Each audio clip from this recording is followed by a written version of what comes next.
Then of course, the whole reason we want this huge display like this in the first place is all this real estate and all the software that they've built to take advantage of it.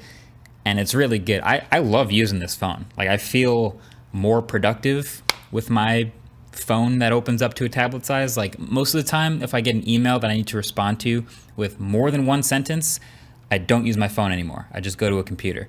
But with this, I'm like, might as well type stuff out. So there's all the flex modes in apps like the camera and YouTube. I watch a lot of like mealtime YouTube videos, and this phone's ability to just fold up makes it a little bit easier to just watch stuff as it's sitting on the table next to you. No other phone can do that without some sort of case. And the app panels over here on the right can also be pinned there after you enable it in Labs. So this is also super useful, and there's still badges for notifications and cycling in recently used apps and everything. It's kind of just like a full-on desktop OS dock. Very cool. And there's a couple cool apps that show columns in landscape view like Gmail, but you still can't have an email open while replying to it. That would have been really cool.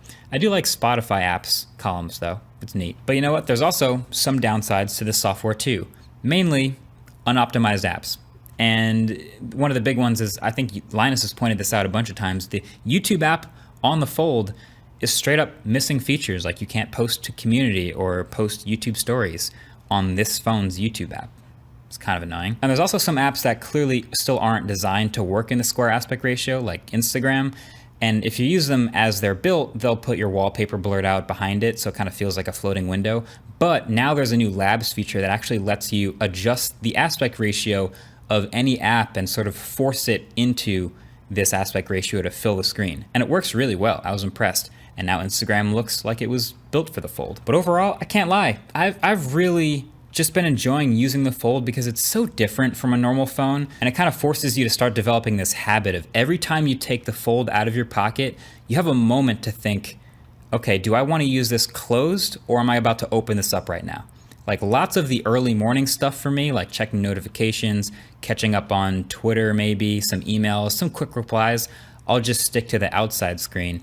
But as I move on with the day, I suddenly start to want to consume more. Maybe I want to watch a bigger video, or I start to type more than one sentence. Then I have to decide to open it up and really get into it. You can use either the S Pen Pro or the S Pen Fold Edition, which can be placed in a specially designed Fold 3 case, but I would prefer to see it integrated into the phone. The Pro model pen supports air actions with BLE or Bluetooth Low Energy, and the Fold Edition has Air Command, where you can pause what you're watching or listening, or to take photos with just one click. Having that S Pen support is a big plus for me, as signing documents, taking notes, or just being creative in general is ideal on this large folded out display.